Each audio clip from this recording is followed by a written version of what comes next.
Audio and sound effects in this video were created using audio.com. Use the link in the description to get 10% off.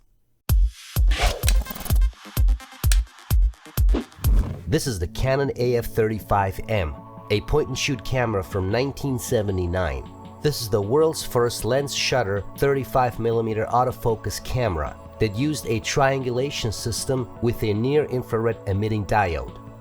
Now let's take a look at the hardware.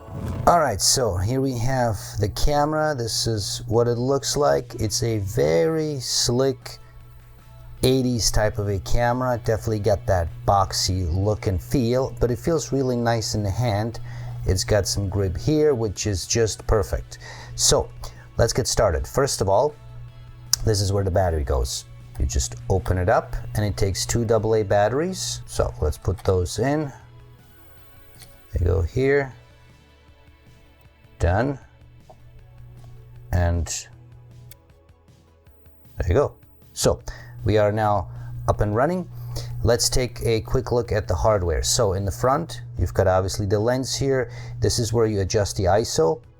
So you go all the way from 25, up to 400.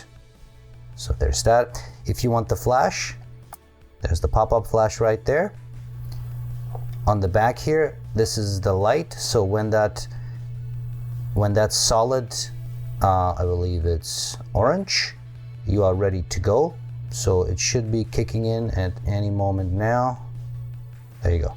Now you're ready to go. There you go. So let's stay at the front here. Now this here is a bit of a funky thing. So it's 2-in-1. It's a self-timer and it's pre-focus.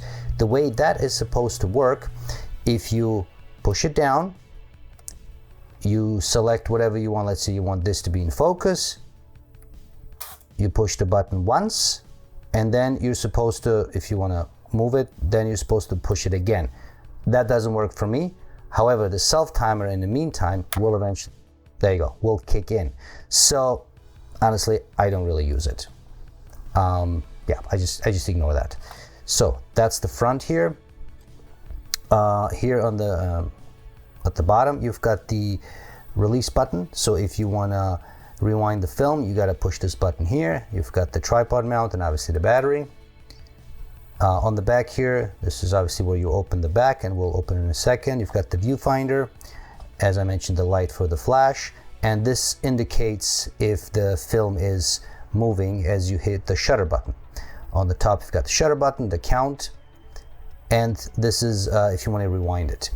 Now, again, don't make the mistake of just thinking, okay, the film is done now, I want to rewind. Oh, doesn't work, because you have to release it first. Hit this button, and then you have to switch this, but you got to hold it. So you got to hold it all the way until it's done, and you'll sense when it's done, because it's just going to feel differently once everything's rolled back in, and then you let go.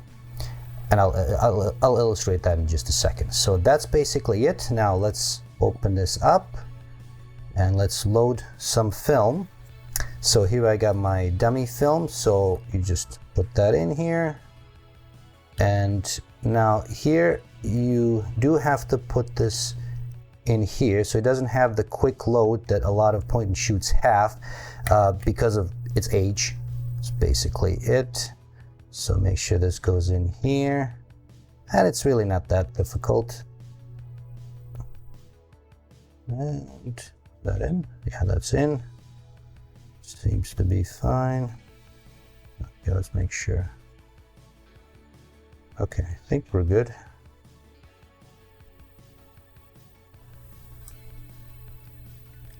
Oh, yeah, I think we're good. There you go, that's moving. So we're done here, boom. And now it's loaded, so there you go, it's moving. Okay, and now as you can hear, it does sound like a lawnmower. That's actually what it's supposed to sound like. Yeah, now you are ready to go. As you can see here, this, well, it's kind of moving, but yeah, anyway, that's basically it. And now let's say we are done. Again, you can't just go like this. You gotta release the button here. Boom. And now.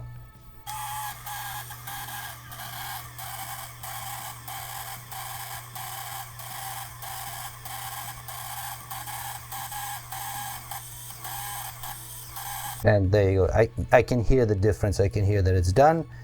And let go, open this up, and here we go. Now let's see some photos taken with this guy.